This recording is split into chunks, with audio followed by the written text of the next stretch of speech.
زرداری کو کس کے کہنے پر جیل بھیجا گیا؟ اسٹیبلشمنٹ سے ڈیل، رابطے شروع کر دیے گئے۔ پیپلز پارٹی اسٹیبلشمنٹ کی سہولت کار، پی ڈی ایم اتحاد عملاً ختم، دوبارہ جان نہیں ڈالی جا سکتی۔ پی ڈی ایم کی موت، سلیم صافی کا تہلکہ خیز کالم۔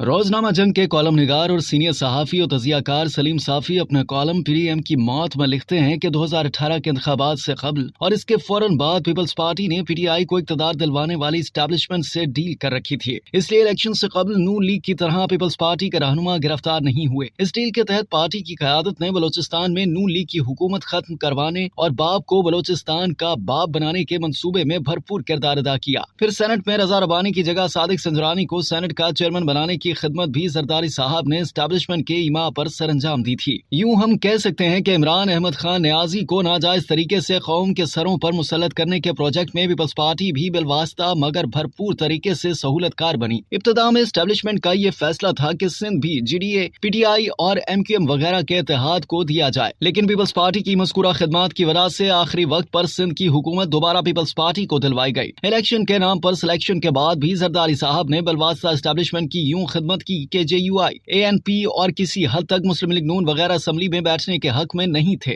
لیکن پیپلز پارٹی نے ایک بار پھر اسمبلیوں میں بیٹھنے پر اپوزیشن کو آمادہ کر کے عمران احمد خان نیازی کو مسلط کرنے والوں کی بالواسطہ خدمت کی، لیکن دوسری طرف بھی عمران خان تھے، چنانچہ وہ اسٹیبلشمنٹ کو مجبور کرتے رہے کہ جب تک زرداری صاحب اندر نہ ہوں کرپشن کے خلاف ان کے بیانیے کو پذیرائی نہیں مل سکتی۔ چنانچہ ان سب خدمات کے باوجود نہ صرف آصف علی زرداری کو جیل میں ڈالا گیا بلکہ پارٹی کے دیگر رہنماؤں کے ساتھ ساتھ ان کی بہن فریال تالپور کو بھی گرفتار کر لیا گیا۔ چنانچہ زرداری صاحب اپوزیشن کی تمام جماعتوں کو پی ڈی ایم کی چھتری تلے جمع کرنے میں لگ گئے اور بالآخر اس کے قیام میں کامیاب ہو گئے۔ پی ڈی ایم کا بنیادی محرک زرداری صاحب تھے، لیکن بڑی جماعت کا سربراہ ہونے کے ناطے زرداری کو سربراہ بنانا نون لیگ اپنے لیے خطرناک سمجھتی تھی اور میاں شہباز شریف کو سربراہ بنانا پیپلز پارٹی اپنے لیے خطرناک سمجھتی تھی۔ اس لیے قیادت کے لیے کوئی رائے فعال مولانا فضل الرحمان کے نام نکل آیا۔ پی ڈی ایم اس وقت کی اسٹیبلشمنٹ اور عمران خان دونوں کے مقابلے میں ایک مؤثر اتحاد بن گیا، کیونکہ اس میں دو قومی جماعتوں کے علاوہ جے یو آئی اور جے یو پی جیسی مذہبی اور بی این پی یا اے این پی جیسی قوم پرست جماعتیں بھی شامل تھی۔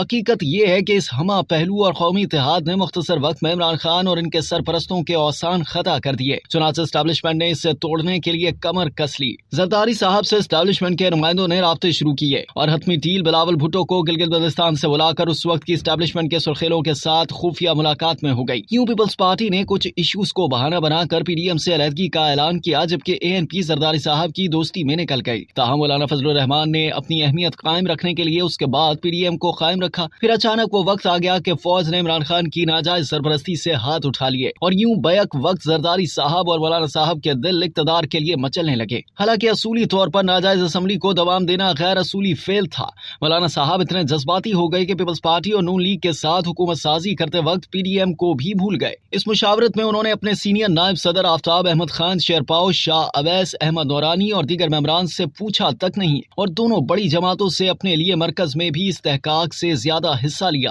اور پختونخوا کی گورنرشپ بھی اڑا لے گئے۔ پختونخوا کی نگراں حکومت بھی عملاً جے یو آئی کے لوگوں پر مشتمل ہے اور اہم فیصلے گورنر حاجی غلام علی، سابق وزیر اعلیٰ اکرم خان دورانی اور مولانا کے بھائی کرتے ہیں۔ وزیر اعلیٰ اعظم خان چونکہ ضعیف اور حد سے زیادہ شریف آدمی ہیں، اس لیے وہ پریشان اور تماشا دیکھ رہے ہیں۔ مجبوراً خیبر پختونخوا حکومت میں اے این پی، پیپلز پارٹی اور دیگر جماعتوں کو نمائندگی دی گئی ہے، اس لیے ہر معاملے کو ایک طرف اور دوسری طرف کھینچ رہا ہے۔ نتیجتاً اس وقت کی خیبر پختونخوا کی نگراں حکومت جو عملاً جے یو آئی کی حکومت ہے، صوبے کی تاریخ کی بدترین حکومت ثابت ہوئی۔ اس سے پہلے پی ڈی آئی کی حکومت تاریخ کی بدترین حکومت سمجھی جاتی تھی، لیکن نگراں حکومت اب اس کے گناہ بخشوا رہی ہے۔ دوسری طرف کرپشن کی بھی ماضی کے تمام ریکارڈ توڑ گئے۔ یوں اب مسلم لیگ نون بھی پریشان ہے اور اسٹیبلشمنٹ بھی، کیونکہ خیبر پختونخوا کو اس وقت جنگ کا سامنا ہے اور اندازہ اس سے لگا لیجئے کہ گزشتہ 3 روز سے کرم ایجنسی میں بھرپور جنگ جاری ہے، لیکن صوبائی حکومت کا کوئی کردار نظر نہیں آ رہا۔ چنانچہ ایک طرف اسٹیبلشمنٹ پختونخوا کے موجودہ سیٹ اپ سے نالا نظر آتی ہے تو دوسری طرف مسلم لیگ نون کی قیادت ان سے تنگ ہے۔ اے این پی تو کھل کر سامنے آ گئی ہے اور ایمن ولی خان نے گورنر غلام علی کی حمایت کی غلطی تسلیم کرتے ہوئے انہیں ہٹانے کا مطالبہ دہرانا شروع کر دیا ہے۔ دوسری طرف مولانا یہ چاہتے ہیں کہ اگلے انتخابات میں پختونخوا اور بلوچستان ان کی جھولی میں ڈال دیا جائے، لیکن نگراں حکومت کی بدترین کارکردگی اور کرپشن کی وجہ سے ایسا مشکل دکھائی دیتا ہے۔